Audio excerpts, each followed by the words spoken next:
Well, welcome everyone, and thank you so much for giving us some time on what is, at least in Madison, kind of a dreary afternoon, and it is a Friday the 13th, but I think that Chris has added enough fun facts and features to this presentation that hopefully this will be a fun way to spend an hour or so with us today. I'm really excited about the leaders that we have coming on board this year for all of our projects and our committee work. And so with that, I'm going to turn things over to our new president, Chris Turner, who has a welcome for you. Yeah, I have a welcome for you in person, but also from WLA's conference. Let's listen to me from the past before you listen to me in the present. So here we go. Good morning, WLA. I'm so sorry I can't be with you at the membership meeting this morning. I hope that I saw a lot of you at trivia last night. I hope to see the rest of you throughout the whole conference, and I hope you're having a great conference. I wanted to say thank you to all the conference organizers for putting together such a wonderful conference this year, and I look forward to seeing all of you again next year in Middleton for another great conference. Thank you so much for your trust and confidence in me to elect me as the incoming president of WLA. I look forward to working with all of you. I look forward to seeing all of you at all the different events. I look forward to coming to your libraries. I look forward to speaking on your behalf. I want to hear from you, most importantly. That's the one thing I want to hear about from the public librarians, from academics, from special librarians, from legislators, from everybody. That's one thing I think is incredibly important. And I think that's one thing that we will continue to build upon here on WLA, on our successes, and continue to meet the challenges that are in front of us. You know, there are some times when I'm listening to these speeches where I kind of just drift off, think about how awesome libraries are. Like sometimes I think about all those great public libraries we can go to. Why did you stop? Because we're going to the library. Can you say, let's go to the library? Let's go to the library. Okay, let's go. Yeah, I love those public libraries. That's one of my favorite places to go. And it never hurts to show one of my kids, right? I am not above showing a kid to try and get some sympathetic ahs from all my audience members. And then there's other times when I think about all the times I had to go study at a library, well, in undergrad or law school or in library school, and about how helpful all those academic folks were.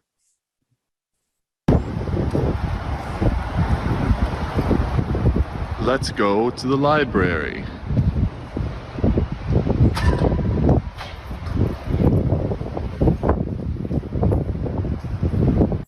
College library, that's the place to be. All the undergrads that we see here at the law library talk about how wild that place is in a good way.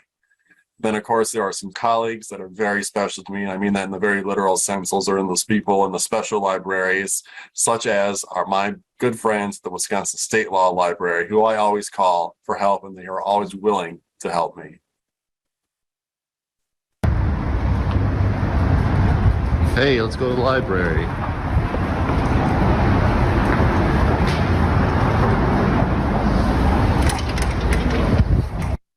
And finally, those are probably three of the most common libraries, of course, the public libraries, academics, and special libraries. But we all come together to work under WLA's banner to go talk to our legislators. And that's one place I can definitely look forward to working with all of you this February legislative day and beyond that, and working with our legislative staff and our lobbyists to make sure that our voices are heard by our representatives. Hey, let's all go to the legislature.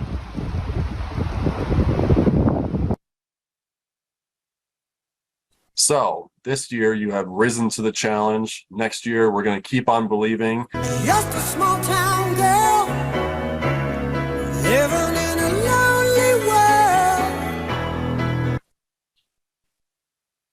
That was weird. Oh, whatever. But I wanted to say a huge thank you to Nyama for doing such an excellent job as president this year. What huge shoes for me to fill, but I'm going to do my very best. Pause for extensive applause.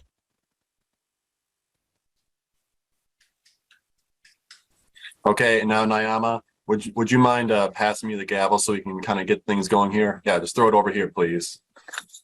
Oh, there it is. Thank you very much. I will keep things going on my end. My last thing I want to say is thank you to all the WLA board members, past and present and future. Thank you to all you volunteers that help out WLA. It really means the world, and that's how it's all driven. And thank you to all the WLA staff that do such an amazing job to make this conference and the entire organization work. Thank you all for having me. I look forward to working with all of you over this next year, and I'll see you later today at the conference. Have a great day. That guy is really well spoken, I think. That's just me. I mean, what a well-spoken young man. But with that, I turn it back over to Laura. And thank you all for coming today. I look forward to a really helpful session here as well as at WLA's conference. You're muted, Laura. Thank you, Chris. And if you would please put the link to the poll website in the chat. We had a few people join late. Sure, it's live during the poll, so it'll come back up in a minute. I'll mention when we come up there. Okay, great, thank you. All right, so we have several things to talk about today. And before I even get into that, I think that you'll all agree that Chris quite possibly will be the most entertaining WLA president that we have. This morning or this afternoon, we're going to talk a little bit about kind of what is the infrastructure of WLA, especially for some of you that are new members. You may not have had the opportunity to learn kind of the, the administrative functions of WLA, all of these different committees and divisions and task forces and how they work together. We'll talk a little bit about the expectations that we have for you as leaders. I'll share some tools and resources that we make available to our leaders to help you be successful in your roles.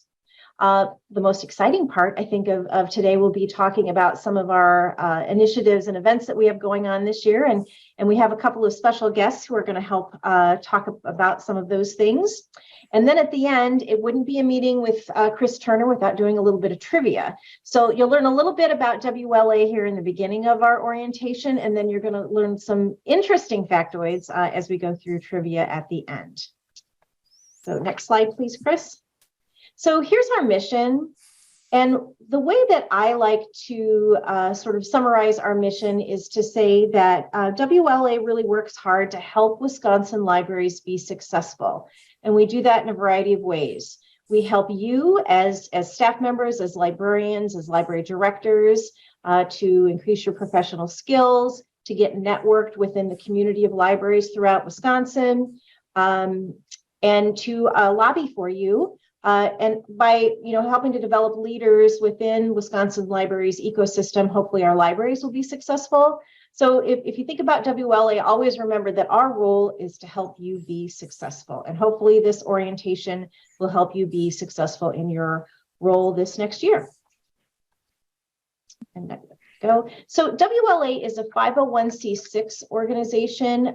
We have that designation because we do lobbying activities. If you've been watching your email, you know that Library Legislative Day is coming up in a few weeks. We have almost 200 people registered to attend to go visit their legislators. And so not only do we do that, but we have a contract lobbyist that works with us, and I'm a registered lobbyist. So we've already been doing some visits with legislators this early in this year to talk about system aid funding, other projects that we want the legislators to continue to support. We have two permanent staff members, myself and Tom Clement, who many of you know. He's been around WLA for a long time. We also have a contract conference manager, Cindy Foley, who joined us last year. You may have met her at the fall conference. We also, as I mentioned, have a contract lobbyist that we work with, Steve Conway. We have an open position for a membership coordinator. I'm making some tweaks to that role, and hopefully we'll have somebody in that role sometime before the end of the year. We're a remote office, so I'm coming to you from my home office in Madison. Tom is in McFarland. I think Chris is in Sun Prairie. So WLA does all of our work. When we talk about the WLA office, it's sort of in theory, and it's spread all over Wisconsin. The organization also has a nonprofit arm to it, if you will, the WLA Foundation. And having a foundation enables us to do fundraising and also do some charitable giving on behalf of Wisconsin libraries through things like scholarships. The foundation supports the keynote speaker for the fall conference. They also help underwrite the cost of creating posters. Libraries Transform posters where we go around the Capitol and take photos of new legislators with their favorite books and then encourage them to put those posters up in their offices. So if you're coming to Legislative Day, you may see some of those around the Capitol. It's a great way for us to do some relationship building. So all of that is done through the foundation. Next slide, please. And with that, I'm going to turn things over to Tom Clement, who I said has been around WLA for a long time, probably longer than some of you have been alive. And he will talk a little bit about our financial overview and some other things. 3 decades isn't long, is it? Went by so fast because it's so much fun with you guys. And I say that in all seriousness. So anyway, I think one thing we think is important to show new leaders, and I think reaffirm with returning leaders, as well as our revenue sources. I think it's important for you guys to know what drives you WLA financially, and how we are able to do the things we do, like have an office and have staff, and have a virtual office, I should say, and a staff, and do the legislative activities and put on all of our great conferences and everything in between. So as you can see, the biggest part of the pie is membership. And one thing we've started doing within our financials in the last few years for conferences, since those are very individual projects with different, so many moving pieces every year, we put into the budget the projected net revenue that the board wishes each conference to bring in. So this light blue part of the pie is net revenues. Normally, if we were to put in gross revenues, it actually right now is a little bit larger than our membership. It's great to have a lot of conference revenue, but I think one thing we should strive for in the future is obviously getting that membership part of the pie to be the biggest, because I think that's the most important in driving our organization. If membership is bigger, everything else flows with it. You know, the volunteerism, the conference attendance, and just, you know, total support for each other and everything. It makes everything better for everybody. A couple of the other areas that are bigger, the kind of the bronzy thing is miscellaneous, but most of that is an agreement we came up with several years ago with the systems. All the systems in the state have kind of a quasi extra membership to kind of help with the legislative process and the costs going into that. It's kind of an indirect, we classify it as a membership, but that's kind of where those dollars from those memberships focus. So we like to separate that out so we know and appreciate, you know, the partnership with the systems as well. Yeah, the division conferences is the green. So that's kind of like our all around conference revenue too. That could be part of the light blue, but we wanted to split out and show you what the academics, the publics, and the support staff brings in separately. And those are also a net revenue basis as well. So I think it's important, you know, coming in as leaders to really push with your peers and anyone and everyone that's not involved with WLA or a member to really get involved to help you know, push WLA to new heights. And obviously with rising costs everywhere around, you know, we haven't changed our dues structure in years. And hopefully we won't have to. I think the best way to increase revenues is by bringing in more members. So keep on pushing your people in the cubicle or in the across the library from you to join. And I think the other exciting part about welcoming all you new leaders is possibly the excitement of having new ideas for new revenue streams come in too. So If you have ideas, no idea is too small or not good enough. So if you have an idea, bring it to the board, and we're always looking for new revenue streams. It seems like 2, 3, 4 seems to be our average, but if we could find new ways and new ideas to bring in revenue, that would be fantastic. So keep those thinking caps on. So is there any questions about our revenue streams? And I neglected to say that if you do have a question, we do have times designated at the end for questions and answers, but since Tom is just here with us for his portion, if you have a question specific for him, please either put it in the chat or unmute yourself and ask. Looks like there's a question in the chat. Tom, what is the total budget number? The total budget number, I got that.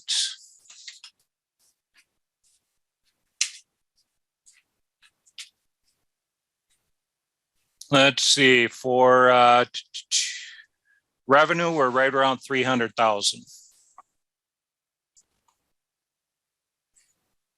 And that's, considering, like I said, net revenues for the conferences. If we were to go gross revenues, it's closer to like 400,000 or more, a little more.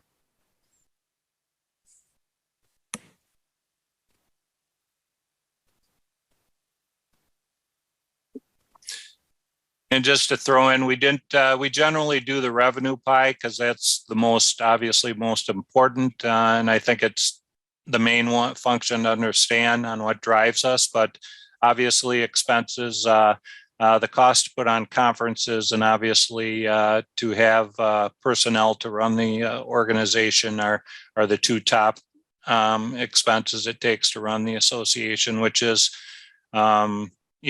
common in most not-for-profit associations, is always going to be pretty similar.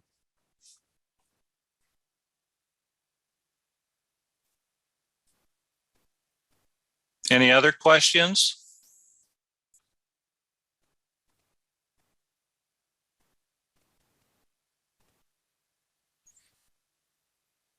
I think you can go to your next slide, Tom. Okay. Who moves that? Oh, okay. Yeah, so this, I just wanted to touch base with you a little, like you might understand, or you might have a question like, okay, what happens if I come up with an idea that could bring revenue into the WLA, or what if I have a project that's going to cost some money? How do I go about getting money for it from the WLA if it obviously pertains to our mission goals and objectives?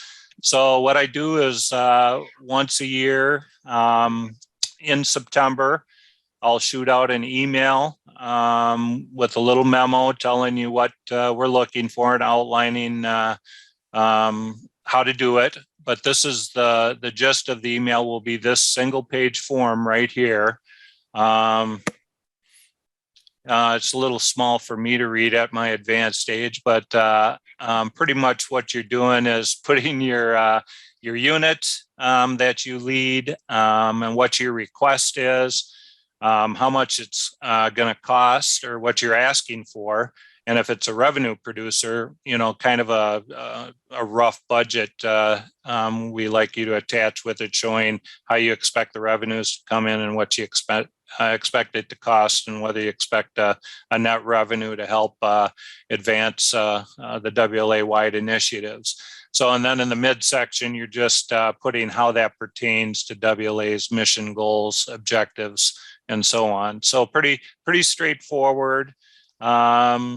I usually give you 2 to 4 weeks once you get the email to reply to it, so we can have a budget completed by conference where the board likes to approve the budget at the last meeting of the year at conference. So, but it's the memo that goes with it is detailed.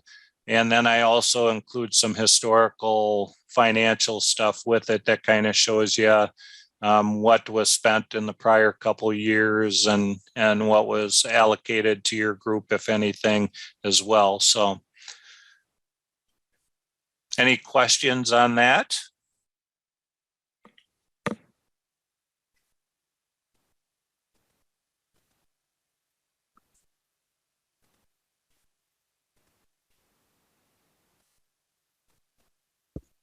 Anything to add, Laura?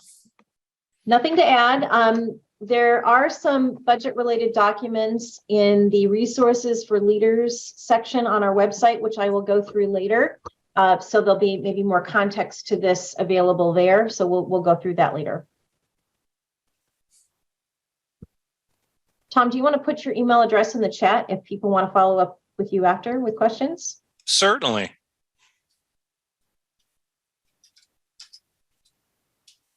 Okay, well, thank you, Tom. And Chris, if you could go to the next slide.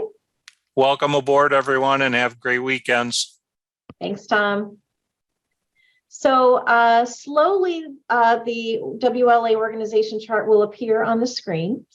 And I'll go through it slowly. I'm not sure how quickly it will go, how quickly I can talk to the beat of the way this is going to unfold. But as you can see, our organization chart really starts with our membership. Then we look at our board of directors, and I'll go through our board of directors in a minute. And then I report to the board of directors. And then underneath the office, there's a list of staff members and contractors that report to me. Then we have all of our units. And when I say units, I mean things like divisions, sections, roundtables, special interest groups, and so on and so forth. So for divisions, we have WAL, we have WAPL, we have OSL, we have the trustees and friends groups.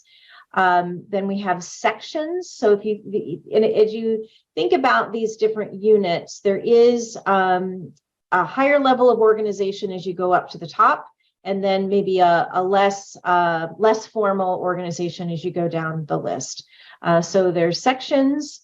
There are roundtables, which is the only roundtable that we have currently that's very active is outreach services, and they are very active. I think Jenny Fiddler's with us today, and she's done a tremendous job with that group.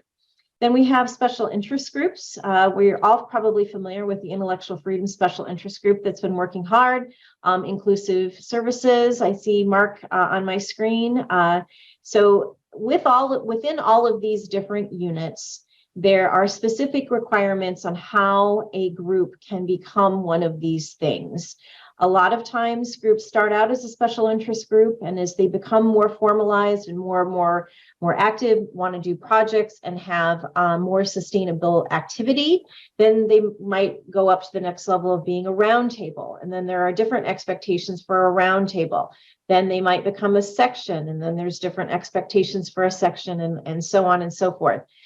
All of the definitions for these units and the activities that are assigned to each of these units is under review right now. There is a task force. We call it the Big Sexy Project because it is a little bit of a boring project, is looking at the WLA bylaws and our organization manual. So we are looking at all of these definitions. For now, we'll work with what's in the organization manual, and I'll tell you how to look at that in a minute. But this is how our infrastructure, so to speak, and Chris, you can add the rest of the, so then underneath the special interest groups, we have some standing committees that have been around for a long time. We have awards and honors, we have a finance committee, we have the LD&L committee, and we have our literary awards.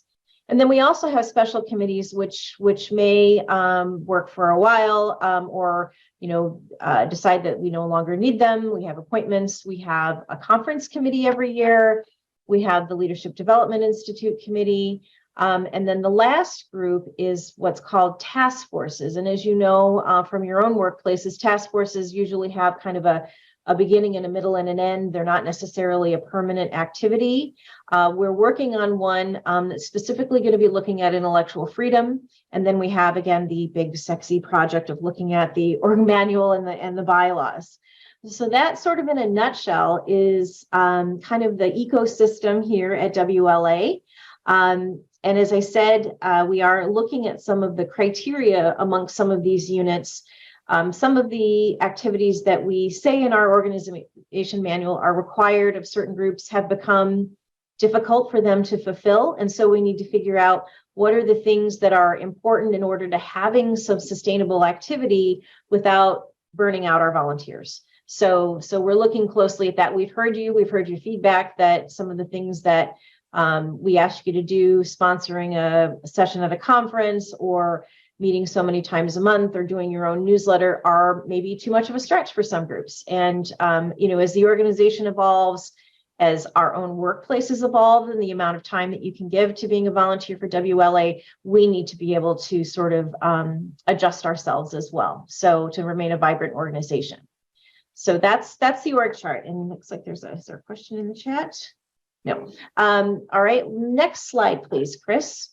So here's the WLA board. So if you remember the org chart, we go to the membership and then we go to the WLA board. So Chris is our president this year. Desiree Bongers is with us. She is our president-elect. Past president is Mayama Reed. I think a lot of our board members are here with us today. Thank you for being with us. So we not only have the executive committee, which is the president-elect, past president, treasurer, and secretary. We also have an ALA counselor who represents Wisconsin libraries as part of the American Library Association. And she attends their meetings and reports back to us on a variety of activities. We also have, as you think back to those units, we have several units that have representatives that sit on our board. So that's the list there. We do have a couple of open board positions that we're hoping to fill soon. So if you have questions about that, we can maybe get into that at the end of the session today. So next slide, please, Chris.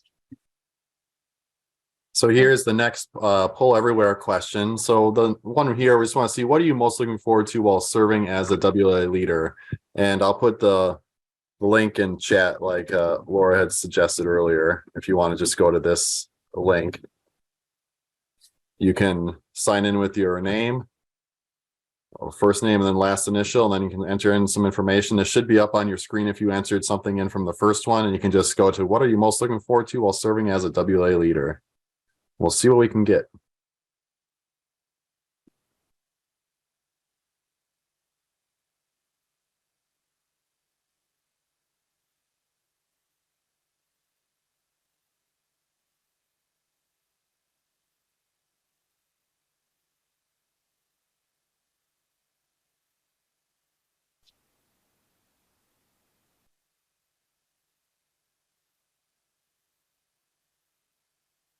As we get a ton of them in here, I'll scroll down so we can see everything. More videos from me. Sorry, I'm going to vote that one down. Chris, you wrote that one. Yeah, you're right. I do have my thumb on the scale. I can write some of these up.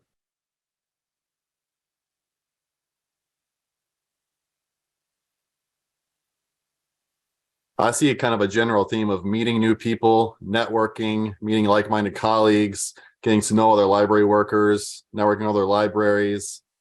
Advocating is another great one that's is now at the very tip top. Connecting, meeting, networking, advocating, gathering ideas. We'll scroll down a little bit. Supporting others, engaging members,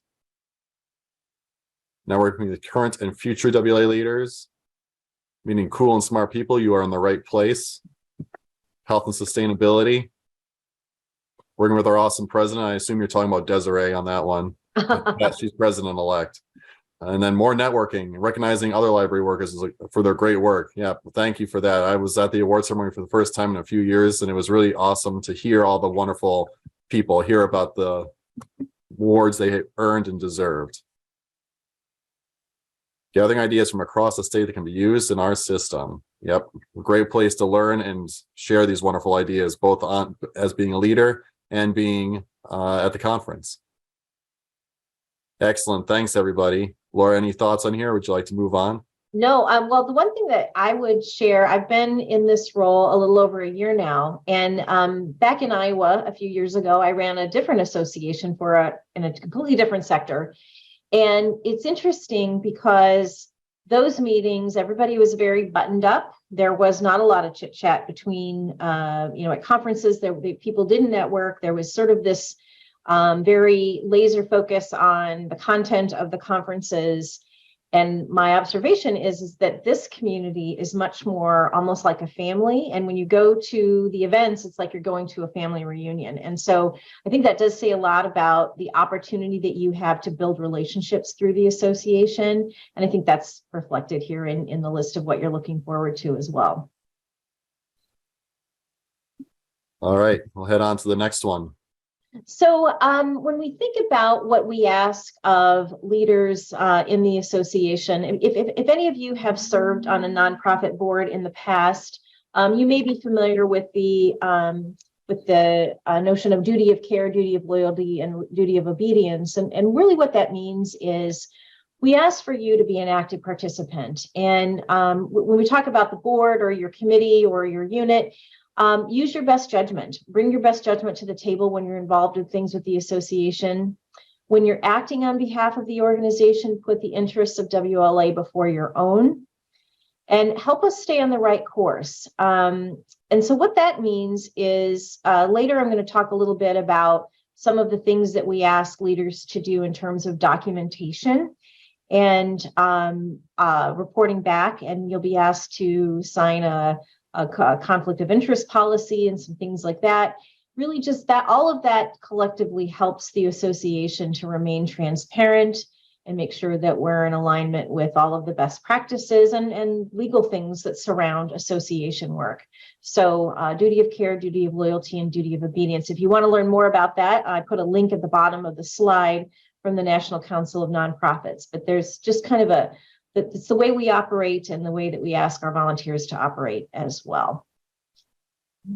And then what a leadership position offers you, you said that clearly from the poll, one of the things you value about WLA is that opportunity to build relationships with other people. And I think that that is probably the number one benefit of involvement with a professional association. It also gives you the opportunity to establish those professional networks and learn more about other workplaces. So as you advance in your career, suddenly you know somebody at another library, or you can call up somebody that maybe works in a job that you're interested in because you both have the common relationship with the association. I think that there's a sense of pride when you work on a conference, when you work on a committee, and the work that you do flourishes and you see success from that. I think that, for example, we have a scholarship committee that works with the foundation to distribute scholarship dollars to high school students.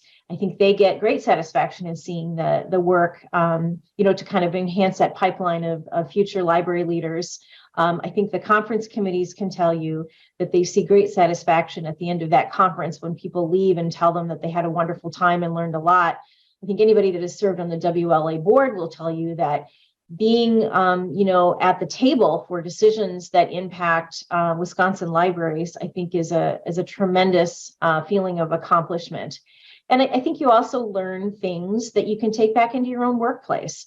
You learn how to run a meeting. You learn how to review budgets. You learn how to deal with maybe challenging things with managing volunteers. And those are all skills that you can take back into your workplace. So all of those things, I think, collectively are what a WLA leadership position offers you. And if you think of others, let me know, and I'll add them to my slide. Next slide, please, Chris.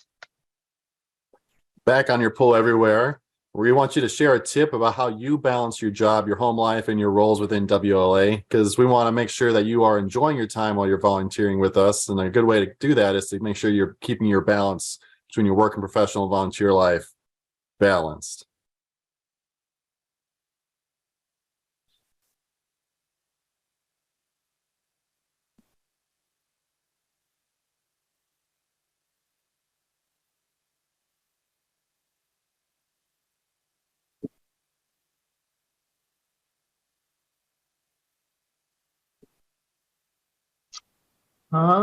Checking email.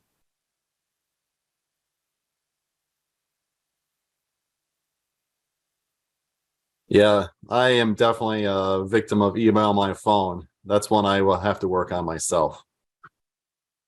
Me too, Chris. Mhm.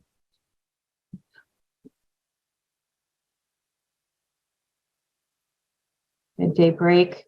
I was Yep. just reading some research this morning that said what you should do is every 30 minutes get up and walk for 5 minutes. There was some research done about the efficacy of, you have your Fitbit tell you to stand up every hour. But really the most impactful on your cardiovascular health and your blood sugar is every 30 minutes, move around for 5. So just thought I'd share that. If you learned nothing else today, you learn that. Oh, prioritizing sleep. Yep. That sounds real nice. Mm-hmm. And I agree with it.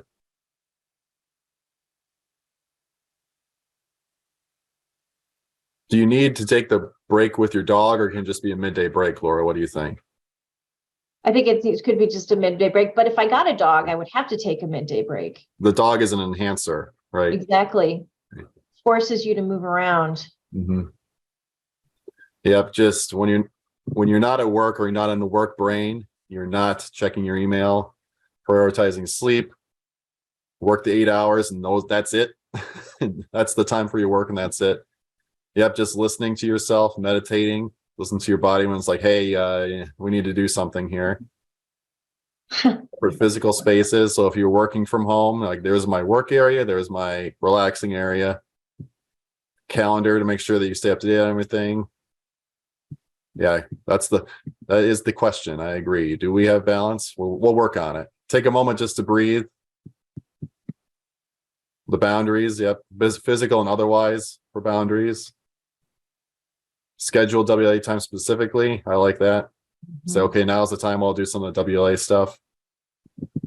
Yeah, a lot of great suggestions, some of which I would really want to integrate into mine, especially the email off the phone and prioritizing sleeping. Those are the two that I want to do the most.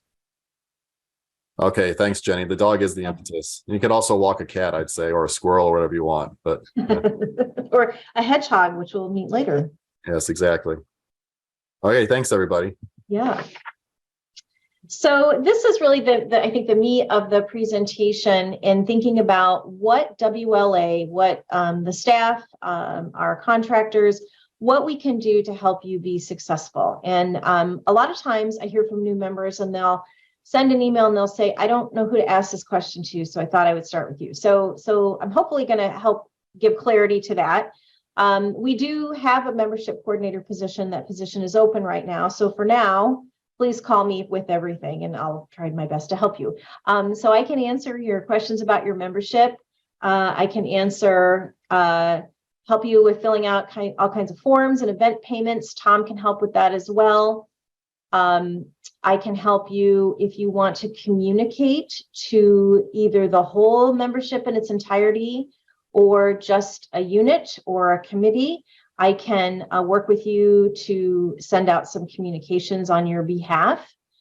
We also have the WLA Bulletin, which goes out every 2 weeks on Fridays. So for example, now that you'll come away from this inspired, you might have something you want to communicate. There's one going out next Friday. I just ask that you get me anything you'd like to share by Wednesday of that week. So that gives me time to work on the bulletin. But the bulletin goes out to all of our membership and is sort of a curated list of articles that I find about related to libraries or other, interesting library adjacent things, and then things going on around the association. So that I always try to put anything I might send out in a broadcast email, I've also put there so people get it a few times.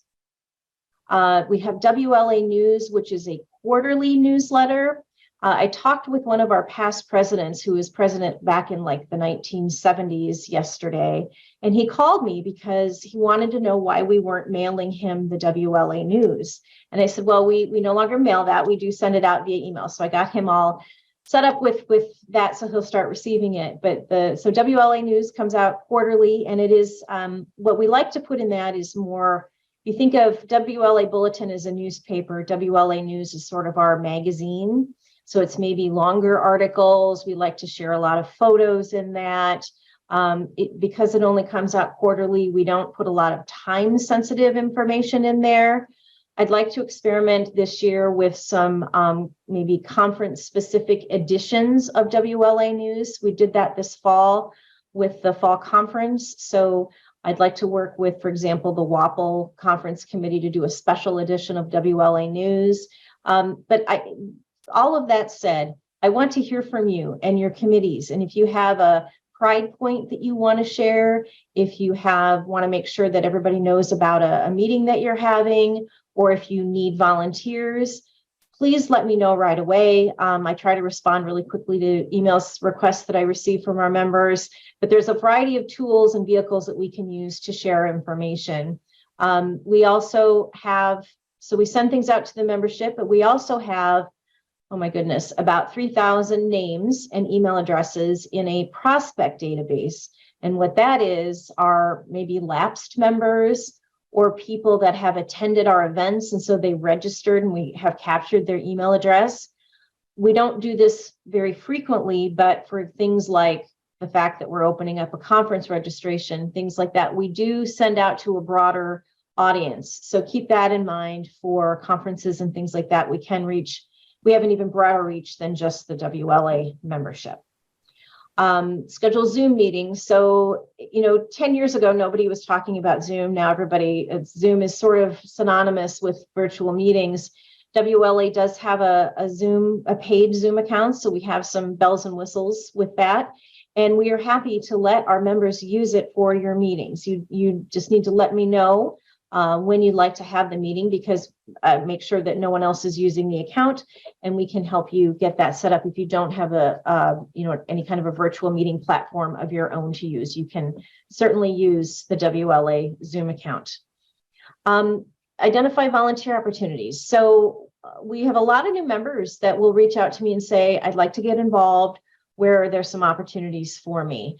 We also have an online form that you can fill out that says, I'm interested in this and that. A copy of that goes to me, and a copy of that goes to the chair of the nominating committee. And the two of us will confer and say, what do we know is available? And between the two of us, we reach back out to you and let you know. That happened this fall with someone, or actually this summer with someone who is now an active member of the Leadership Development Institute Committee. So we try our best to get people connected with volunteer opportunities. Would never turn someone that wants to volunteer on behalf of WLA. So please share that with people that that maybe are not as active at WLA, that will help get you plugged in. You don't have to wait to be asked. We will help you. We also offer a platform for leaders to talk with each other. You talked in the poll about the desire to network and the desire to get to know people. And that's difficult to do when we're a statewide association outside of, when we have our in-person conferences and things like that. So last year we experimented with doing quarterly leader-to-leader chats, where I just set up a Zoom meeting and opened up everybody's microphones. And I came with a few announcements and some questions that we could discuss as a group.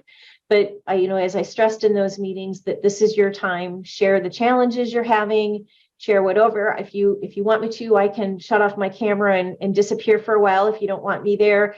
But give you that platform to get to know other leaders. And we did have some substantive conversations. I want to talk about the efficacy of that and the frequency of those for 2023, but that's just another platform. Outside of this laundry list, I think that we're willing to do lots of other things to help you as well. Especially I want to stress to all of you, we understand that this is volunteer work that you're doing for us, and that your family and your job, your paid position, of course, come first.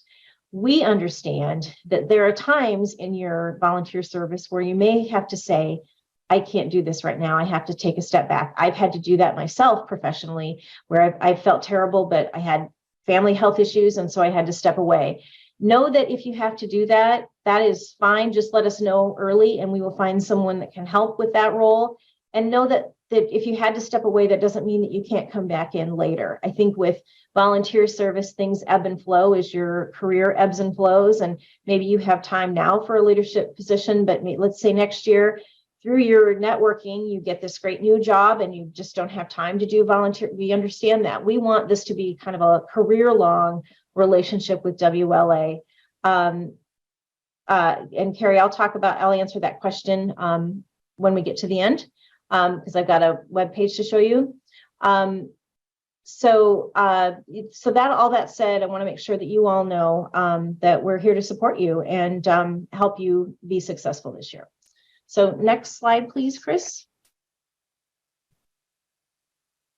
So on our website, if you go to our homepage and you have to log in, which hopefully you all know how to log in. And if you don't, contact me after and I'll walk you through that.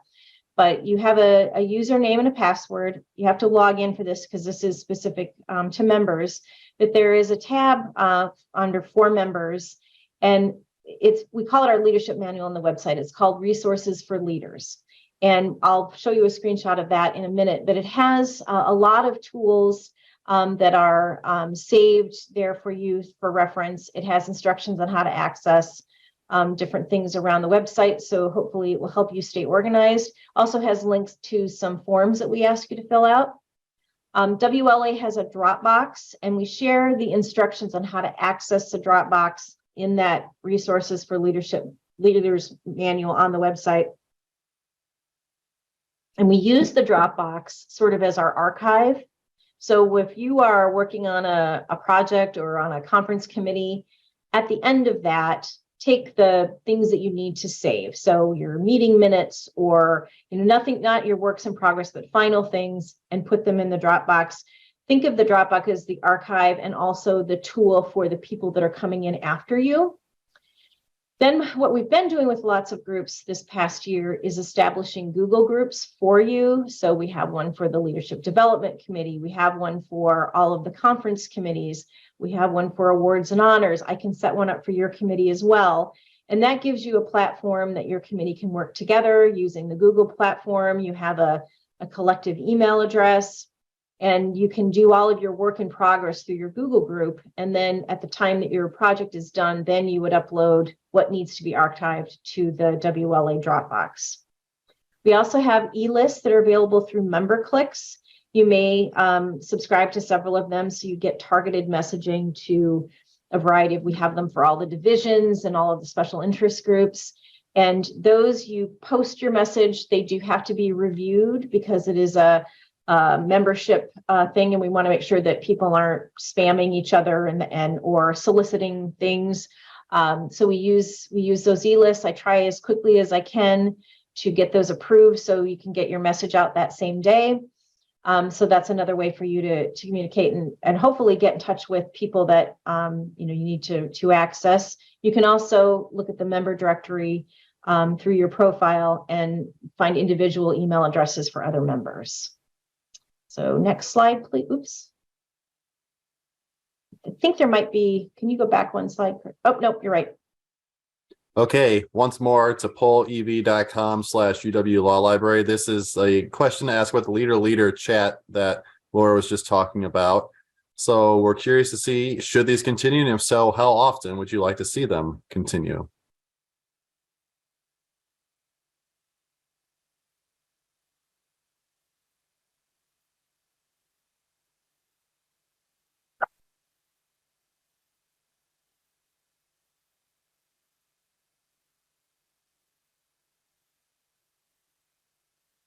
When I use this in classes, I always say if there's an other option, be prepared to answer out loud if you say other. So I think I always scare people away when they say other, because if there is one and I say that, it all of a sudden disappears. So I'm glad I got it in before anyone said other. Okay, looks like we'll be getting together quarterly. Thank you for that feedback. Okay, so I mentioned the web page for Resources for Leaders. So hopefully you can all read that. Someone asked in the chat about the volunteer interest form, and you can see it there. It's listed as number 2 on the list of Resources for Leaders. So any WLA member can access this page, but you do have to be logged in. So you just go to on our website on the navigation ribbon across the top where it says for members, click on that. And you'll see in the drop-down Resources for Leaders. So I haven't yet taken off the leader training recording and slides, which is number 3 there from last year's orientation. So that's still there. If you watch it, you'll see that the script hasn't changed too much. But I will be uploading the 2023 recording of this when it's available. We also have the list of leader expectations, which I talked about. Number 5, the sample budget requests and resources is the form that Tom described. Actually, Chris, could you go to the next slide? There we go. So number 6 and number 7 are 2 sections that I'm going to email all of you after this, after the conclusion today. I'll send it out when I send out the recording of the event. So we have 3 forms that the WLA board put in place last year, and we asked all leaders to sign. There's a code of conduct policy, there's a confidentiality policy, and there's a conflict of interest form. I ask that you just fill those out, scan them, and email them back to me, and then I keep a file of them. And then another important form for you to fill out and share back. No, Billy, you don't need to fill out a new form every year. So if we already have that on file, thank you, Bailey, for asking that question. If you've already filled out these forms, you don't need to do it twice.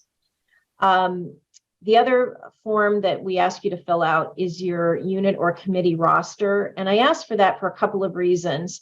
Number 1, if somebody has to drop out of a volunteer opportunity or whatever, it helps the office know who's available, who do we need to go to if we need to figure out how to, finish up a task or recruit a new volunteer.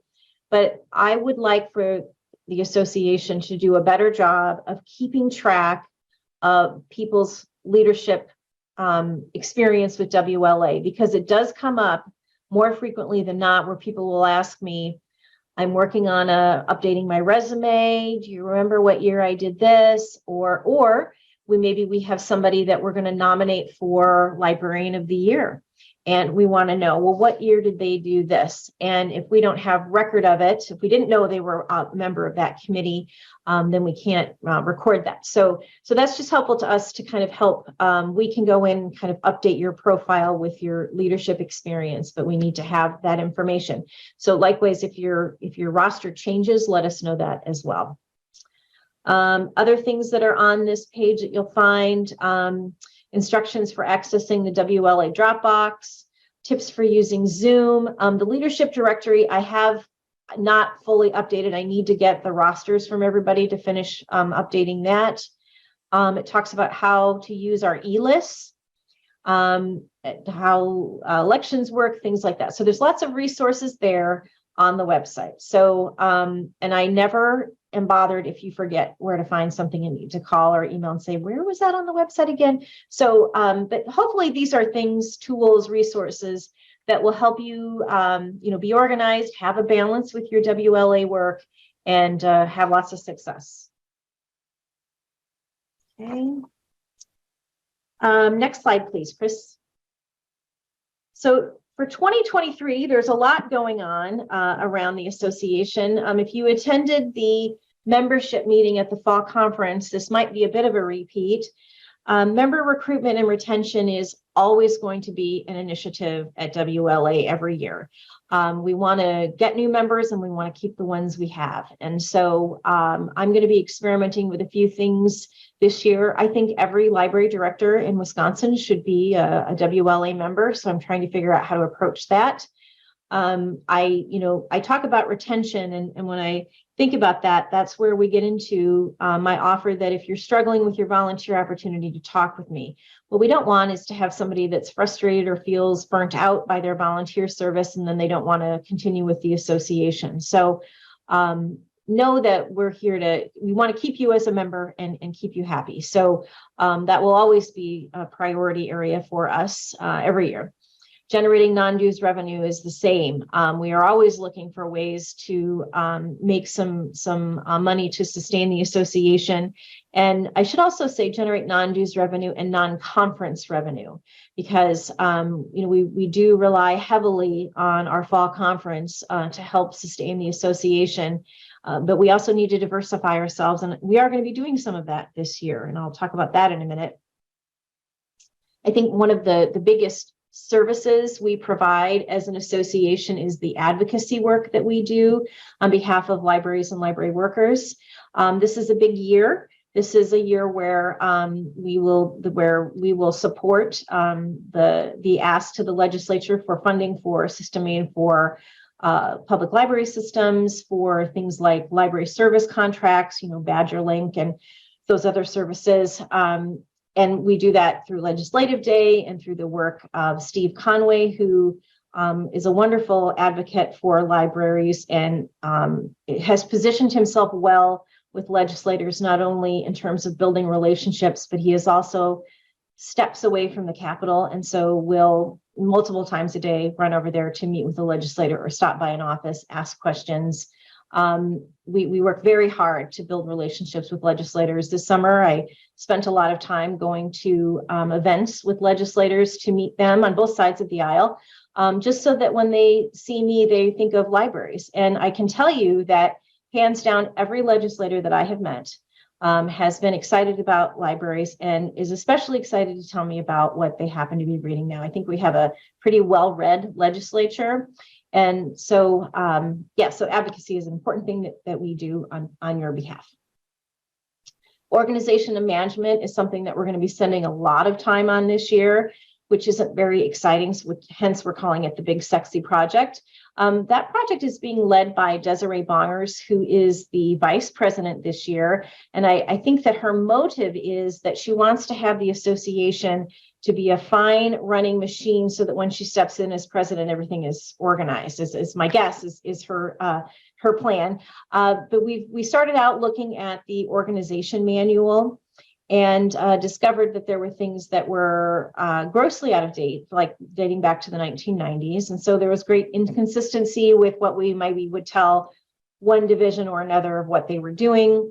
We also discovered that you can't update an organization manual with also looking at the organization bylaws. So we're doing that as well. It's I think a lengthy project. The group that is working on it is representative of all the units, the board liaisons for all the units, and is again chaired by Desiree.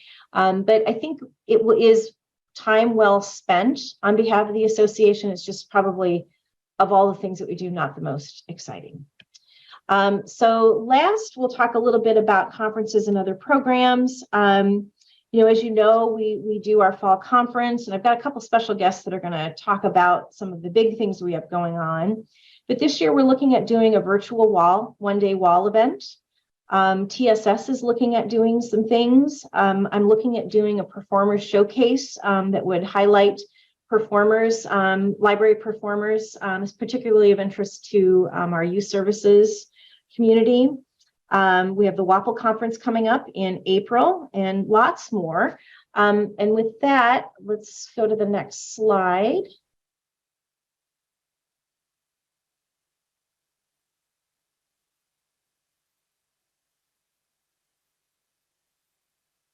And we're going to go ahead and move into a breakout discussion. So Chris After this is the special guest, Laura, for the videos and the guests.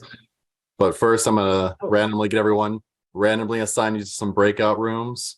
And by the way, I noticed if anyone is new to WLA and doesn't know what all the alphabet soup is, that's fine. It can be confusing sometimes, like TSS, WAPL, WAL, ALSL. What do all these things mean? Just ask one of us, we'll help you with it. TSS is Technical Services, also is Association of Wisconsin Special Librarians, WAPL is Public Librarians Association, and WAL is the Academic Association of Librarians. So I'm going to break you up into some random rooms. We're going to discuss when was the last time you had a great customer experience, where was it, and what did they do for you? We'll take about 10 minutes to do this. We'll come back and we'll share some of these out with everybody. I couldn't figure out a good way to get this one into a pull everywhere. Well, this is a good place to take a break for Laura and I to have some water, and you guys can talk for about 10 minutes, and then I'll pull you back. So let me go ahead and get this going, and we'll see you in 10 minutes. Thanks, everybody. Thank you. Welcome back, everybody. Now comes the hard part. Does anybody want to share any great customer experiences that they had? Where was it? What did they do for you with the whole group? I would share, Chris. Thanks, Can you Betsy. hear me? Go ahead. Sure. Well, mine was customer service via mail, and it really made my day. We had at our home right after Christmas, we had a big boiler problem where we had major pipe breakage, and it was a whole big deal. And it took, so first the one technician came out and he needed some help from the owner of the company. So there were two people dealing with the problem for 4 hours. And as they were down there, my husband and I were thinking, boy, this is going to be expensive because they were plumbers and plumbing bills are so expensive. But when they sent us the bill, they only billed us for the time of the one gentleman who was here, because the other man was mostly there to support the first tech. So they could have charged us basically double what they did, but they didn't. And so that really meant a lot. And kind of, I would recommend that company to anybody who asked me, because they could have charged us more and chose not to. Yeah, they made money in the long run by sacrificing a little bit in the short run, I think. Yes, right, exactly. Yep. Cool, that's awesome, especially in a stressful situation with a boiler problem. Yeah. Yes. Any other good customer service out there in the wide world?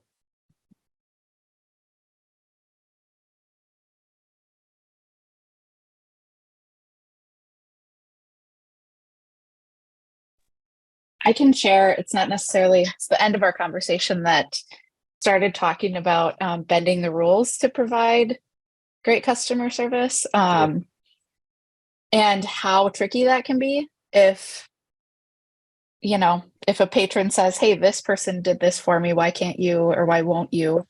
So yeah, that's where we left it. And I don't think there's a good answer, but in my library, we did take a long look at our policies just to make sure that our rules really were equitable and could be enforced by everybody in good faith, I guess. Yeah, those gray zones where you want to help people out, but there's a rule against whatever, for whatever reason. Why is that rule there? It's a good opportunity to explain and examine why that rule is in place. Maybe it's no longer necessary. We were talking, I visited Nicole's group briefly, and we we're talking, like, I had an example of sometimes we have visitors who, when you print in our library, you need a WIS card to print, and they're just a pro se litigant that needs 3 pages printed off, and that's cost 20 cents, and they'd have to pay $1 to get a card plus put money on there, and that's the policy. But we're use some of our discretion to just let them print it off there. But again, if a law student sees that, they say, well, why do I have to pay anything like this? You just pay, you let them do that way. So it's something to be aware of for sure. You don't want to bend it for others when you're not bending it for a particular group. I agree, Nicole. Jamie? Hi, everyone. My 80-something parents recently flew to visit my sister, and they had to go through O'Hare. And on their flight from Chicago to Omaha, they were seated like row 30-something. And my mom moves very slowly with a cane. And when the gate agent saw them being driven up to the gate in the cart, saw my mom with the cane, immediately asked for their info, looked them up and said, yep, we're going to seat you behind first class so you have more leg room. You're not walking as long, like probably the seats you would pay extra for. And just, I think, like, just anticipated that, like, yeah, by bumping them up, it's going to make the boarding experience more pleasant for everybody and then having them walk to the 30th row. So I think sometimes it's just that, like, anticipating someone's needs before they even have to ask, which I think is, so they're still talking about that. So clearly that had an impact. That's almost like hidden great customer experience for the whole airplane. Like you said, like everyone had a better experience because they didn't have to wait for someone to sit down in the far back rows if they needed to go farther back. Yes. Very cool. If you're doing something right, sometimes it doesn't seem like you're doing anything at all. And that might be what happened in that case. That's pretty awesome. Laura, would you like to introduce Sherry with the video that's coming next, or would you like some more discussion? No, I think we can go ahead. We are running ahead of schedule, but I don't think anybody will be disappointed if we end our orientation early today. So we have a couple of commercials, I guess, to share with you about some special events that we have coming up this fall. The first, so when he goes to the next slide, it's, I think, going to go straight into the video, is something recorded by Sherry Machonis, who is the chair of the Leadership Development Institute Committee. And that group has done some tremendous work over the past year, and we're this close to having it ready to roll out. And so she's going to talk a little bit about that in the upcoming video. And I just realized I did it again, Laura. When I shared my screen, I forgot to sound. So I'm going to stop sharing just for a Okay. second. Then I'm going to share again, and I'm going to share sound when I do it. And now you should be able to see my screen again in a second. Okay, you can see it, right? Yep. Okay, now when I go to the next screen, you'll be able to hear Sherry and hear the commercial. Hi all, this is Sherry Machonis, and I am so excited to be bringing to you the new and improved Leadership Development Institute. The Wisconsin Library Association aims to develop goal-oriented and agile library leaders who are creative problem solvers able to navigate uncertainty, rapidly changing technology, and shrinking resources. The Wisconsin Library Association helps members develop these skills by offering a wide range of volunteer, networking, and mentoring opportunities, and formally through training opportunities like the Leadership Development Institute, or LDI. In the spring of 2022, WLA partnered with the University of Madison Division of Extension to develop and distribute surveys to past LDI participants and all WLA members to identify ways to improve upon LDI and better serve our members' needs as the current and future library leaders. Based on your feedback and recommendations from Extension instructors, the LDI program curriculum has been refreshed with updated content and a new format designed to make the program more inclusive. We strive to have a mix of emerging and experienced leaders representing a variety of roles and library types participating in the program. The 2023 Leadership Development Institute is a highly immersive training program designed specifically for our profession. Based on several overarching leadership competencies, participants will interact in cohort groups throughout a 6-month program. Each module in the program includes the introduction of problem-solving skills and real-life applications. Instructors represent a wide range of disciplines, both within the library community as well as outside of our profession. LDI 2023 will commence at a 1-day in-person pre-conference workshop at the WAPL conference on April 26th and culminate in person at the WLA Fall Conference on October 24th. Participants will also attend 10 virtual modules May through September.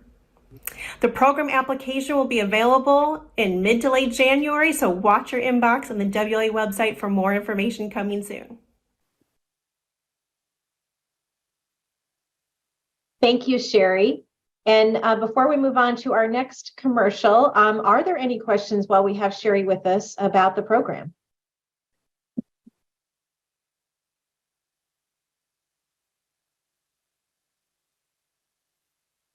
Everyone's so excited, Sherry, they're speechless.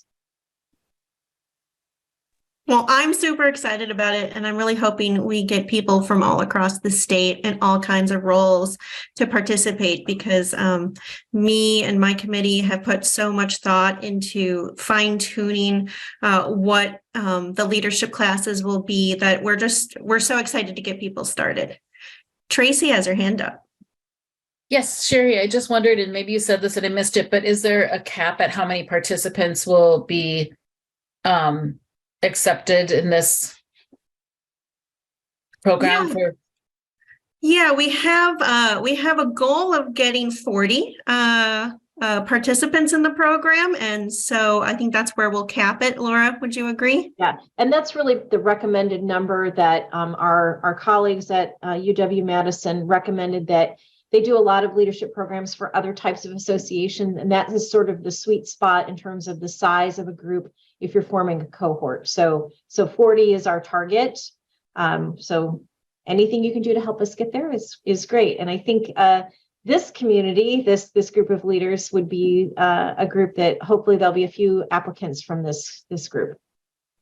And I would just remind people, Laura, I think that's maybe more participants than in the past. I'm not sure, but in any case, sometimes your system, like at our system at NFLS, we do have scholarships for the Leadership Development Institute. So it's a good place to check if someone's thinking about it or interested in it.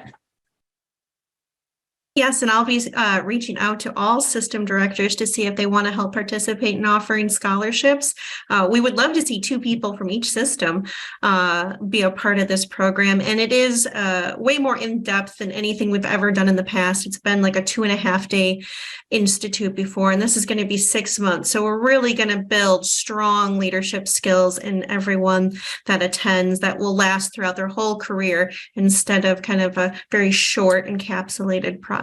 So we're pretty excited. Yeah, and it's also being designed with the intent that it be accessible to participants from around the state, which is why we're doing the sort of the in-person and virtual component, as well as it will be the virtual sessions will be recorded.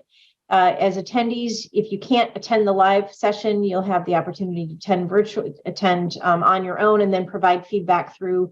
We'll have an interactive platform for you to do that. So that way it hopefully will work with busy schedules and hopefully be attractive to maybe somebody that has, more desk hours and things like that. So we're really, I am incredibly proud of the work that the committee has done.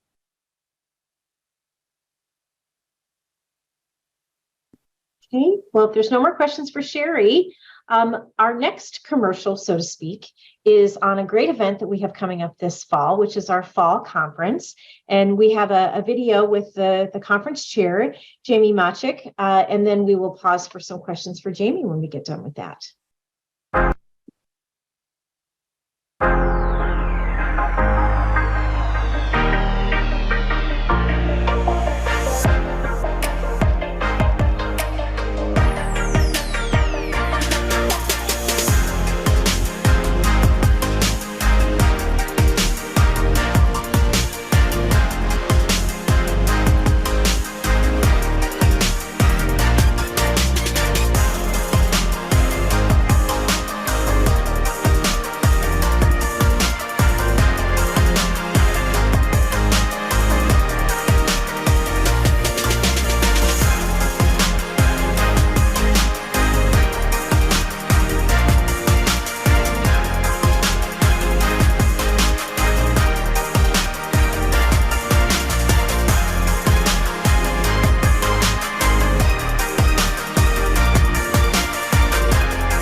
So hopefully everybody's excited about visiting Middleton after seeing that. Do you have any questions for Jamie?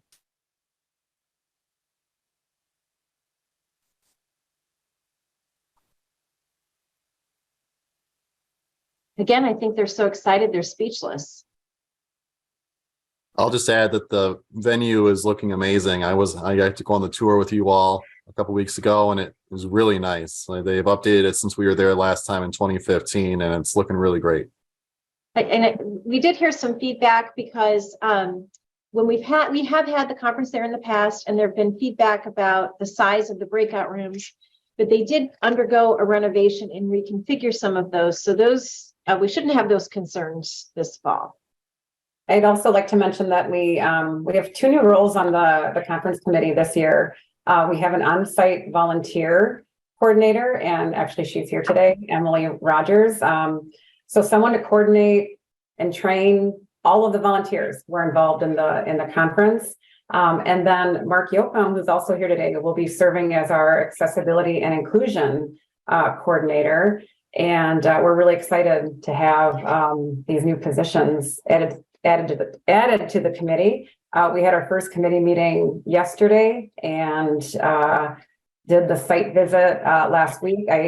My boss was probably not thrilled about me filming while I was driving. And not the best idea. I'm not going to do that anymore.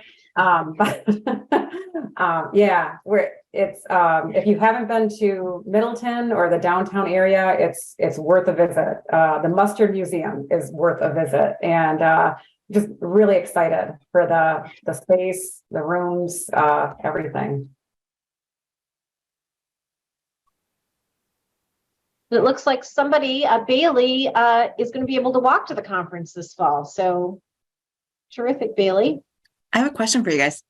There's usually like that local tour type thing, like before it was the school. Do you know what that's going to be for Middleton? That usually comes through the special libraries group also, and it's still being discussed of which venue that will be. Okay. There's a lot of good ones to choose from. If you have any suggestions, we'd be happy to hear of anything to see what we might want to go see. That's a special library or otherwise. I know that there's talk about having an event at the Middleton Public Library as well, right, Jamie? Yes, likely similar to what we did this past year at Lake Geneva. Possibly following the conference, that seemed to go over well. Yeah, so watch for, I'm guessing at some point next month, watch for a submission for program proposals that go out, and encourage your colleagues and people you work with to submit programs far and wide. Yeah, thanks, Jamie. I'm stoked. I'm looking forward to it. Thanks, Jamie.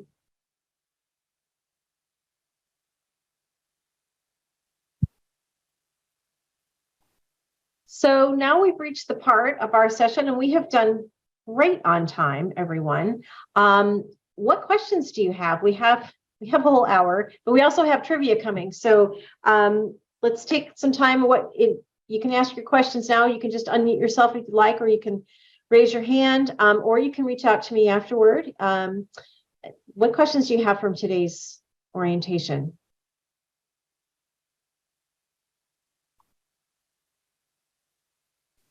I have a question. This is a not big picture, but Chris, could you please share the link to the poll everywhere again? I switched devices and now my chat doesn't have the link in it anymore. Yes, I will. Thank you. I think everybody learned some new tools today that they want to use in presentations. Always learn some new tech tools from Chris, and I really appreciate that. This is one of my favorites. Brittany's got her hand raised. Getting better at remembering to virtually raise my hand as opposed to physically raising my hand. I was just wondering, in terms of volunteerism overall at the WLA level, it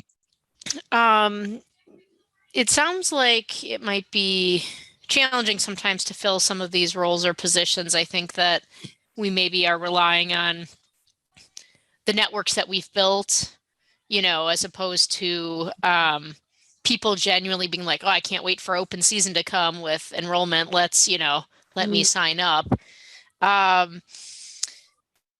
So I'm wondering if you've noticed that trend or if I'm way off base on that. And then my second question is regarding conference attendance. Have you noticed that has increased, decreased, or stayed the same overall? Okay. So first question. So I can answer more, I think, anecdotally. I've only been in this position about a year and a half. And so I've been through 2 election cycles. My last fall, the fall of 2021, we really had a hard time filling a lot of volunteer positions. And I think Betsy's with us. She was the nominating chair that year. And we had positions on the ballot that didn't have candidates. And so after the election, we had to then find people to appoint to positions. I don't know what that looked like the year before I came, during the pandemic, when, like 2020 and what that looked like. But this year we had a very full ballot, and we had positions that we had more than one candidate running. So we did see an upswing in people being willing to volunteer for positions. We always struggle to find people that want to be secretary of committees, probably because no one likes to take minutes. But I do think that we're on a positive trajectory in terms of getting volunteers. Anytime you're working with volunteers, you do have people. We just got notice that someone who is in a board position has accepted a new position and doesn't feel she can commit to that role. And that happens, throughout the year. And I don't know that that's driven by anything other than people's professional lives changing or their personal lives changing. so I don't know how much I can answer your question, but I can tell you that we did see an improvement over numbers of volunteers from 2021 to the ballot in 2022. And we're hopeful that programs like the mentorship program that we have, which has a record number of pairings this year of mentors and mentees. That program is in its third year, I believe. And, that's a way for people to develop maybe a more deep professional relationship with someone else. We're hoping that will inspire people to want to serve in volunteer capacity for the association going forward. We're hopeful that the relaunch of LDI will also build a community of future leaders. Does that answer that part of your question, Brittany? And then the last part of your question was around conference attendance and what we've seen. So I can tell you that we obviously saw a valley during the pandemic. We didn't even have some of our conferences. 2021 and 2022 have definitely been rebuilding years. We were closer to our regular attendance for the fall conference this fall than we were last year. I think we ended up in 2021 with around 400 attendees at the fall conference. We've been as high 20 years ago as 800, but usually we hover around 550 to 600. This fall, I think we had about 525. So we're getting back to kind of that normal level. The WAL conference was down this year. And when we talked about that with that community, what we heard from them is that they would prefer to do a virtual event. So we're going to look at a virtual event for 2023. WAPL was down a little bit, but they, have kind of sustained. We're hopeful that this fall will be back up to the level that they were in previous years. But there's so many factors over the last couple of years that I think we're going to be in a rebuilding phase for the next couple of years.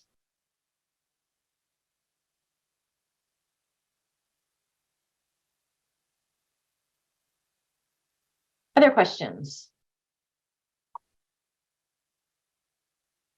Questions for Chris? And there are several WLA board members here as well. Chris, what would you say you're most excited about in your new role here at WLA? This is going to sound like I'm making it up to say to all you, but I was actually going to be working with everyone here at the new leader orientation and also the board themselves. We have our first meeting next week, and I think it's going to go really well. We have a lot of people that are returning to the board, so there's a lot of experience there, which I think will help with the organization manual and the bylaws review and a lot of the other questions that we have in front of us. The legislative day, I actually get to go for my first time this year as president. So I always had a scheduling conflict, and this one was rock solid. Nothing else is going to move it. So I'm excited for that as well. It's just a chance to meet more people, more one-on-one. Sometimes it's hard to do that, but this is not that case. Feel free to come up and talk to me and chat. I'm going to be in a good mood 98% of the time. If I'm not, it's not your fault. It's my fault. But yeah, that's the main thing I'm looking forward to for sure. And there was somebody posted in the chat about the Wisconsin Library Trustees and Friends group and the fact that that chair position is empty. I do have a couple of trustees who were on the ballot to be board members, but they did not want to be the chair. And so I talked with them, and we agreed that after the first of the year, so we'll be getting this done soon, we are going to pull together all of the people that subscribe to that e-list, the Trustee and Friends e-list, and have kind of a town hall meeting to talk about the way forward for that particular unit. It hasn't been active in a while. A lot of trustees aren't necessarily obviously people working in libraries. There were a lot of retired elderly folks involved with that group. And so we have some new members that we haven't engaged yet. So we'll be working on a path forward for that group. And it may be, maybe that's not a division anymore. Maybe it becomes more of a round table until we can build the membership in that back. So more on that to come.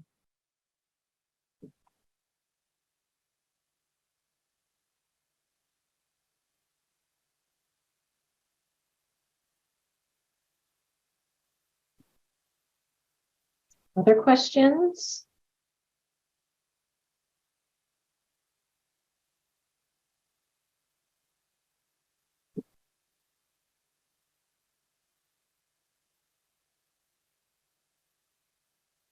Okay, just so you all know, we'll do a little bit of editing to the recording of this, and we will, oh, there was a good question. How can we get our systems to more, talking about WLA and opportunities? That's a good question, Roxanne. So someone asked, how can we get the systems to be more active about recruiting WLA opportunities? I know that some of the systems send information about WLA to new directors that join their systems. That you raise a good point, Roxanne. And as I think about my goal of having all library directors be WLA members, maybe I need to be talking with the system directors about how they can help spread the word. Laura, can I jump in as a system director? I think one opportunity might be most systems have some sort of, we call it an advisory meeting, but a meeting of their member library directors. Either, we meet bi-weekly, but some people meet once a month. But that maybe asking if you could be, if you could attend one of those. We meet virtually right now. We meet in person twice a year, but otherwise virtually. And we sometimes will have a guest person come in and we just had Connie Meyer come in and do a presentation for us on legislative days. So, there's that could be maybe an opportunity for you to reach out to system directors and ask if you could visit one of their advisory meetings. Thank you. I know we, with our budget increase at the last biennium, we did purchase an institutional membership for all of our libraries via the system. But sometimes I feel with me being a board member at WLA, it's easier for me to be to speak about WLA to my member libraries because I'm actively involved in it. Whereas, that having somebody come to one of those meetings might be a good opportunity. Thank you. That's a great idea.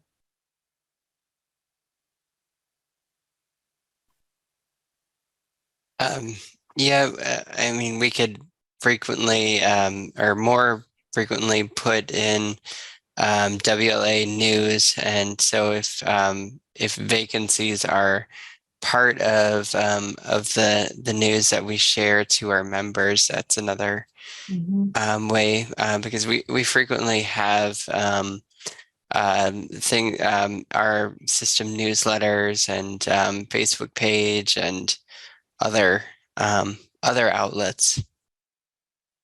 Thank you, Mark.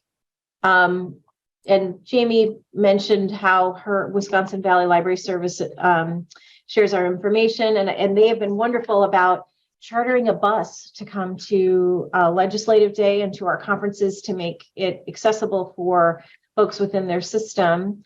Roxanne posed a question that I might ask all of you to help answer. She said, I've had several directors without an MLS that feel they are intimidated by those of us with the MLIS. How do we bring them to the table? Roxanne, do you mean that they're intimidated about getting involved with WLA, or just in general intimidated by those that have the advanced degree?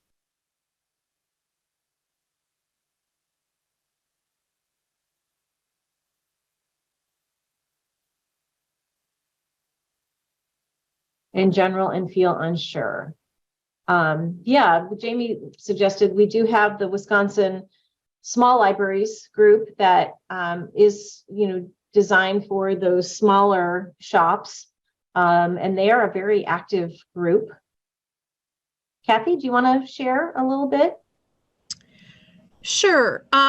So I understand that feeling as a librarian who does not have an MLS. And I had attended I believe it was at WAPL last year, and that was one of the questions I had asked. I said, is this open for people? Because I think sometimes there is confusion about that. Particularly like when you get out in some of the Facebook groups and stuff like that, I've seen it pop up where there is, and I know some states are very different than Wisconsin, where there is considerable gatekeeping. There was even a question at one point, could you even call yourself a librarian if you didn't have an MLS?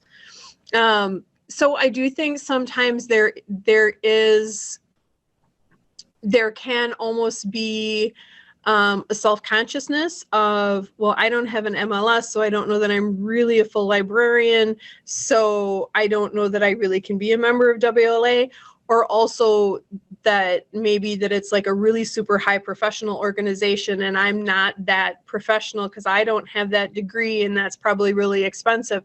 So I wonder sometimes if just there's maybe a perception that is incorrect. And so that might be part of it. I know I had that a little bit. I was fortunate that I have a director who very strongly encouraged me to put in a proposal. And so first to go to a conference to get the experience and put in a proposal and do things like that. But I think sometimes unless you have that behind you, it can be a little bit intimidating. So maybe that might be helpful to kind of break down those barriers a little bit. Thank you, Kathy. That is great feedback. I'm just making a note.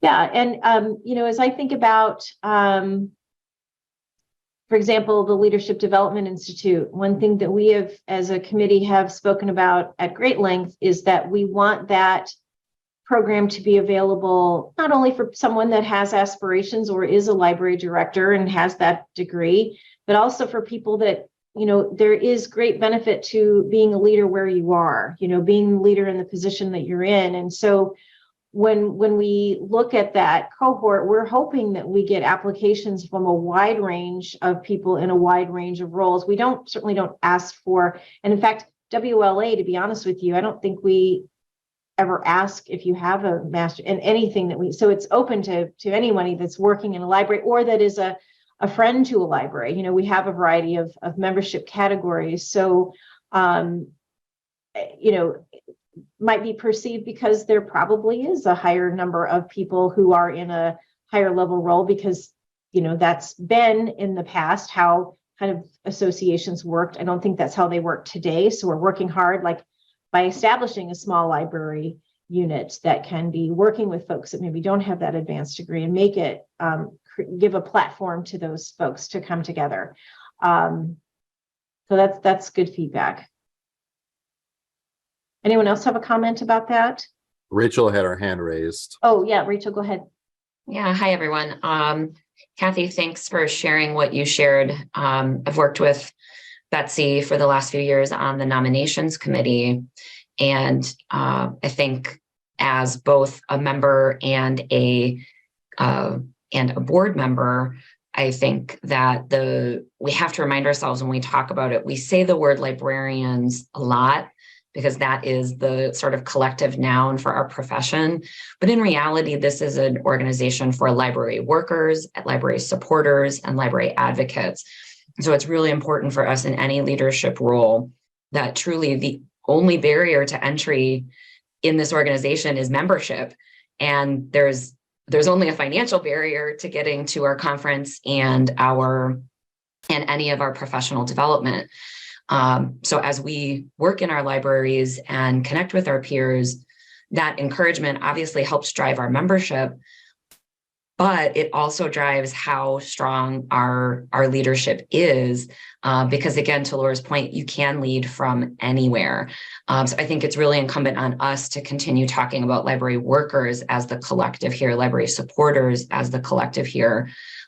Many of us are librarians, but it is not because we are librarians, it is because we are library workers that we have the relevant skills and tools.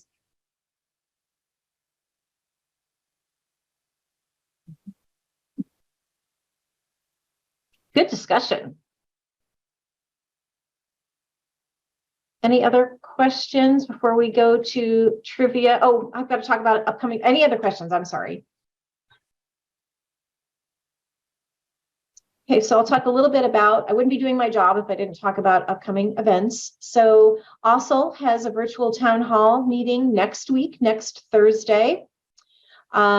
If you are interested in submitting a session proposal for WAPL, you don't have to work in a public library. You don't have to be a WLA member to submit a proposal. So we've been trying to push that message out far and wide. Those are due by January 20th at midnight. So hopefully we've got, I think, 11 so far, and we have about 36 slots. So we need to get some, I would suspect that we will get a lot of things next week, but we need to keep pushing that message out there. So if you think you have a great idea, submit a proposal. You never know what might happen. Laura, I have a question about that. Yeah. Pick it up. Sorry, my daughter just dropped a popsicle on the floor. Did you drop a popsicle? Can you go get it before the dog gets it? He got it already? I'm so sorry. Hold on. Then can you please go get it? I'm so sorry. I'm just trying not to get the dog to the emergency vet this week. No, we don't want your dog eating a popsicle stick. No. Yeah. Okay, we'll just set it down. Okay. Isn't it great timing? No, please don't delete it. Okay, I'm back in action. Okay, my question is, I had someone ask me today about whether or not they could, they had asked me that, they don't belong to WLA, but can they present at WAPL?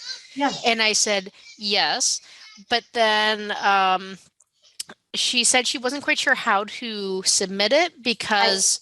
I talked to that person already. Oh, perfect. Okay, so was that the right thing to do? They're just supposed to email the WLA email or? Oh, no, I connected with her and I sent her the link and I said, all you need to do is you'll need to do a submission like everybody else. And you have to set up an account and a username and a password, which is, I said, it's just like when you submit something or buy something online and they ask you to set up an account. We just have to go into the link. There's no magic to this. It's just. Got it.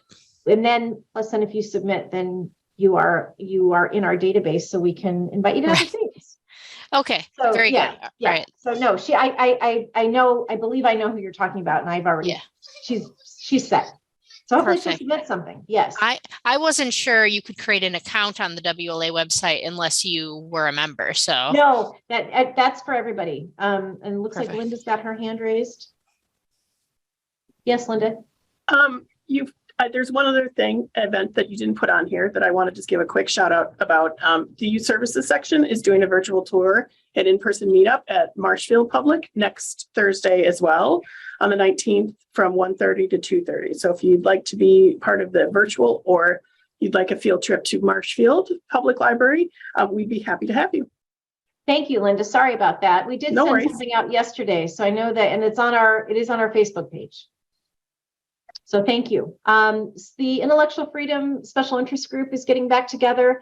That group is not going to be meeting monthly in 2023. I believe that they're going to be meeting quarterly to give them time to do plan more substantive meetings with guest speakers and things like that.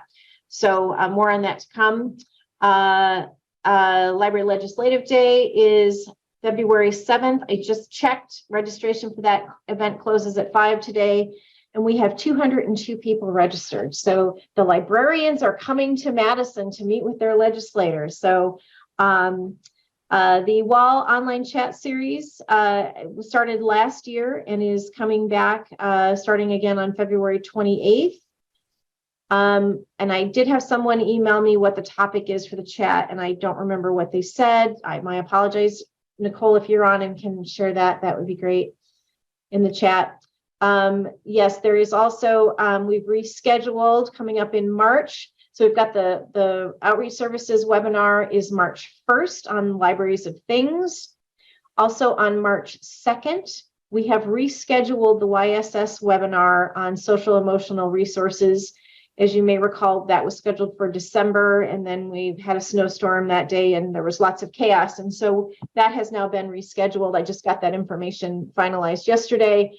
So that should be on your calendars as well. Going back to the WAL online chat series, looks like they're going to be talking about censorship and challenges in academic libraries. So that should be interesting. WAPL conference is coming up in April.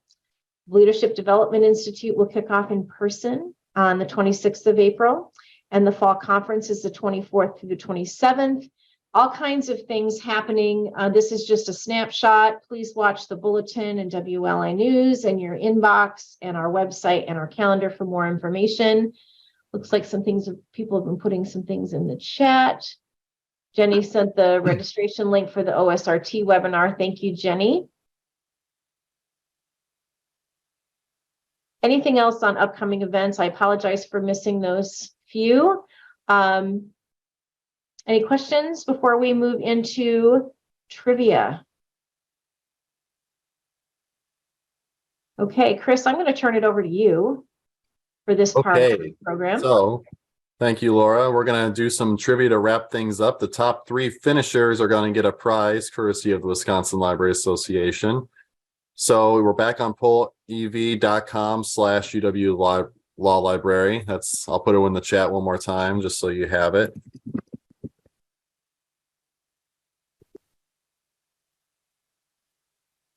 How do you spell library? There we go. That one might work for you, Val. It'll come up here in a minute here. So we have the WLA facts, figures, and trivia. So let me just make sure this is working. I'm going to go to my link. Yep. Okay. All right. So you're going to have 10 seconds to answer each question, and it'll give you the question first, and I'll give you some multiple choices. Then it'll give you the right answer after that, and we'll see what the leaderboard looks like. Faster you answer, the better, higher score you're going to get. The Wisconsin Library Association was established in what year? Let's see. Was it 2019, 1891, 1876, or 1900? Choose your weapon.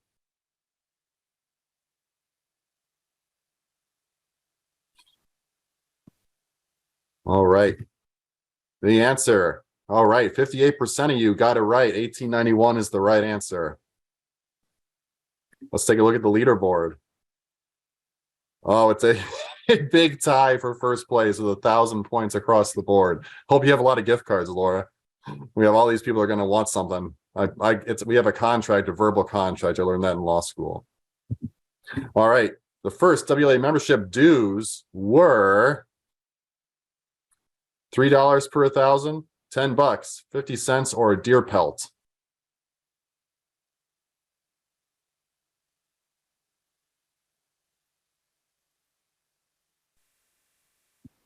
Let's see. 50 cents is correct. First WLA membership dues were 50 cents. No one said deer pelts. I put that in there as a misleading thing and no one went for it. Oh, well.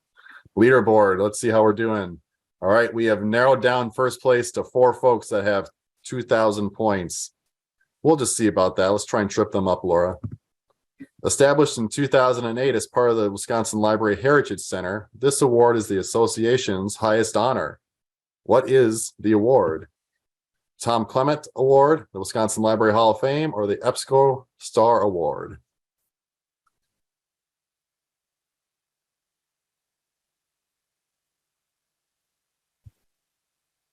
The Wisconsin Library Hall of Fame is the right answer.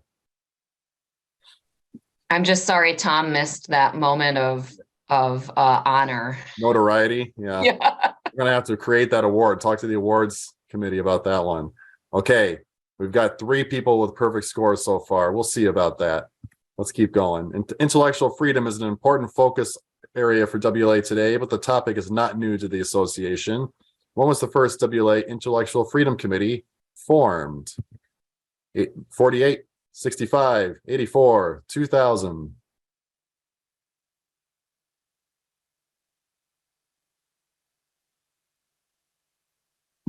The answer, 1948. We've been talking about this for a very long time and we will continue to do so. All right, I think we might have weeded things out here. Let's see. Linda, you are unstoppable, but we knew that already. All right, let's see how we're doing. We're coming up on halfway through here. Wall and also are examples of WLA blank, fill in the blank. Examples of committees, roundtables, secret codes, or divisions.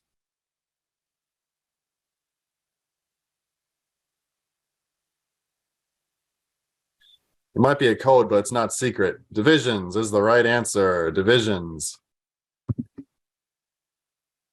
Linda, you're just making me mad now, but that's okay. We'll let it go.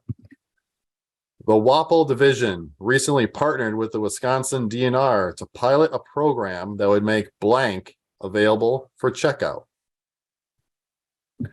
Is it Wisconsin park passes, camping equipment, ice skates, or free puppies? I think it was Catherine earlier that had a puppy on her lap. I don't think that one was free. It was not a partnership there. 100%. This is a shot moment here. Everyone take a drink. You all got it right. Wisconsin Park Passes is the right answer.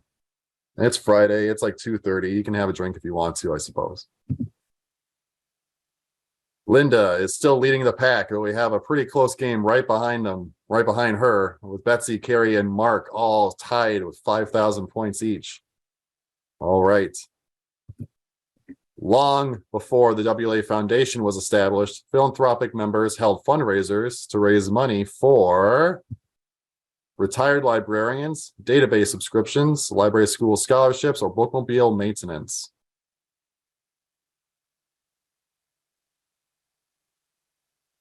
Those kind souls took care of library school scholarships. All right, good job, everybody. Library school scholarships is the right answer.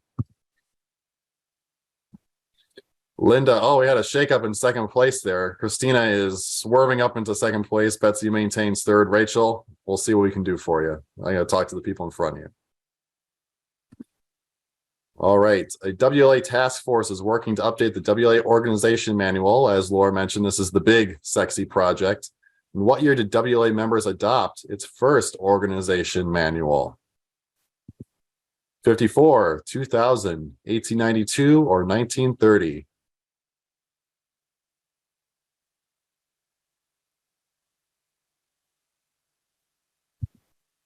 $1954. We didn't have an organization manual for about 55, 60 years before we decided to put one together. But now we're going to have a great new one thanks to Desiree and her committee. All right, let's see. Linda, come on. All right, well, Rachel, we did something for you. You're in second place now. Christina, you're still holding firm at third place. Betsy and Mark are hanging on tight. It's going to be a close game toward the very end here, I can tell. WLA held its first conference in 1891. In what city did it take place? Was it Dodgeville, Milwaukee, Madison, or Tokyo?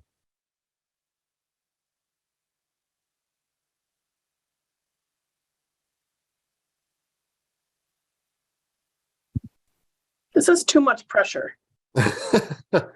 All you gotta do is miss one, Linda, and the pressure is I already off. did. I missed one. Okay.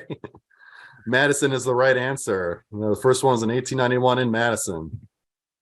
Let's see. Linda, you're still up there. Sorry, the pressure stays on for the last few questions here.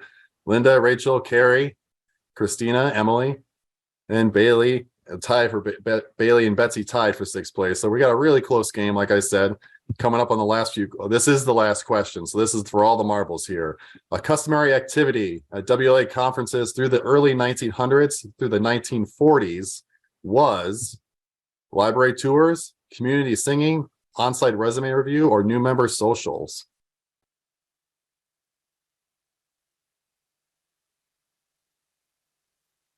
A customary activity at WLA conferences through the from the early 1900s through the 1940s was community singing. They would get together and sing. We kind of do that sometimes, just not, officially sanctioned by the WLA conference, I guess is what I would say. Okay. I think Jamie will bring it back. Yeah, exactly. There you go, leader. Linda, you pulled it off. The pressure is off. You did it, Linda. Congratulations. Second place. Good job, Linda. Yeah, congratulations, everyone. You can do Thank the you. Thank you. virtual one Thank there. you. Rachel, you got third place. Bronze is pretty good, I suppose. Mark, Jenny, Carrie, Christina, Emily, Bailey, and of course, my favorite guest, 772. You all did a really great job, too. Everyone gets at least a participation clap from me, if nothing else. Well, thanks, everyone. The top three, Rachel, Betsy, and Linda, you're going to get some gift cards from WLA for knowing your WLA trivia so well. Cool. Handle that one. Nice. So thank you all Linda, for coming. Betsy, and Rachel. Okay. And I hope you learned something. If anything else, community singing will be coming back. Don't hold me to that one. I mean, maybe. the theme of the conference is a song lyric. true. So I mean, Don't stop believing. there you go, Jamie. There you go. See, that was a community Send out the of lyrics one. ahead of time so we can all memorize it, and Yes, then exactly. we'll do it.